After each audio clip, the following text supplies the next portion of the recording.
December 5, 2018 updated, December 6, 2018 Vietnam is voicing concerns about a sudden surge in Chinese investment this year, purportedly for the purpose of transshipment to avoid U.S. Vietnamese online news site VietNamNet, in an article published on Dec. 4, reported that Chinese investors made 922 deals worth $500 million in either capital contributions or acquisitions of Vietnamese companies in the first 7 months of this year. Some of these Chinese companies that have invested in Vietnam are suspected of shipping unfinished products from China to Vietnam, then exporting these items to the United States through Vietnam-based intermediary companies for the purpose of avoiding U.S. tariffs on Chinese goods, according to VietNamNet. Experts cited in the article warned the Vietnam government to take action against the illegal Chinese activity. The U.S. administration has slapped tariffs on a total of $250 billion worth of Chinese goods. A list of Chinese items worth $50 billion was hit with 25% tariffs in July, followed by $200 billion worth of goods hit with 10% tariffs in September. China has imposed retaliatory tariffs against U.S. goods. The 10% tariffs were set to increase to 25% in January, but the escalation was put on hold for 90 days starting Dec. 1, after U.S.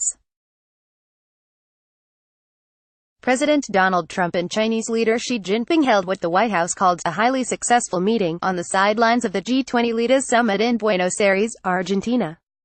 China agreed to buy more U.S. goods, and impose measures to fight the production of fentanyl within its borders.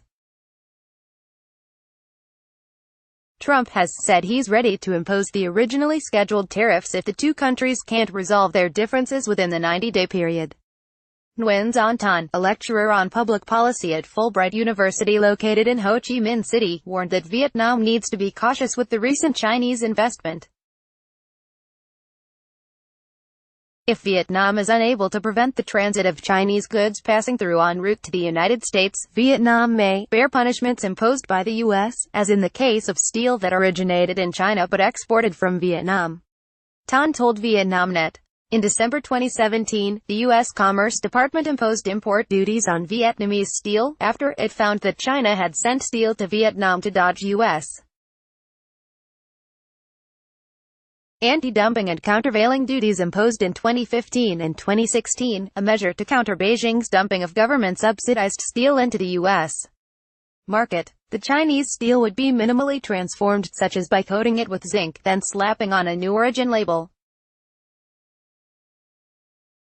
Other times, the Chinese steel would spend time in port storage in Vietnam, before being shipped to the final destination. Bùi Quang Tin, CEO of Bizlet Business School, warned that if the United States were to impose punitive tariffs on Vietnam, the effects on the Vietnamese economy would be tremendous, according to VietNamNet. Background: currently, the U.S. government has a number of punitive laws against importers that commit transshipment violations.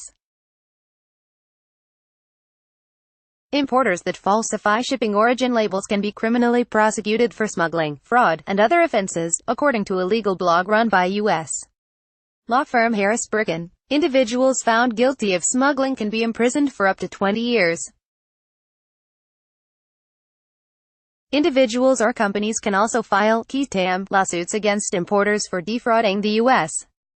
government under the False Claims Act (FCA). Depending on whether the federal government decides to intervene and prosecute the case, the plaintiff can be awarded 15 to 30% of the damages. In February 2013, the U.S. Department of Justice charged Grove Farms, a honey supplier based in Onstead, Michigan, with illegally importing Chinese origin honey between 2008 to 2012, with false labels claiming that the honey came from Indonesia, Malaysia, Thailand, and Vietnam. The company was accused of evading more than $78.8 million in U.S. anti-dumping duties. Other countries aside from Vietnam are also known for being intermediate countries where Chinese companies have shipped their goods to avoid U.S. tariffs and duties, including Thailand, Indonesia, and Taiwan. In May 2012, the U.S. Commerce Department announced 31% anti-dumping tariffs on Chinese solar panels.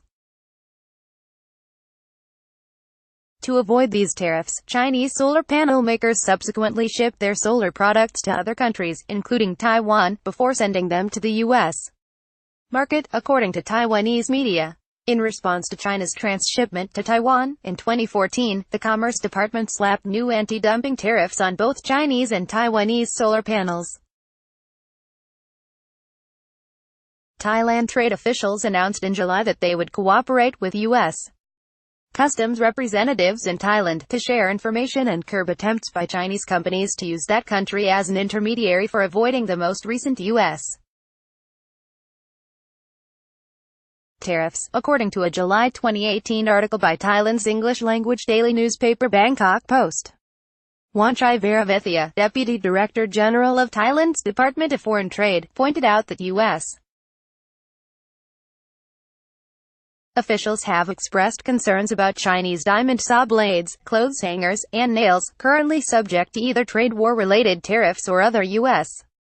duties, being shipped to the United States through Thailand, according to Bangkok Post.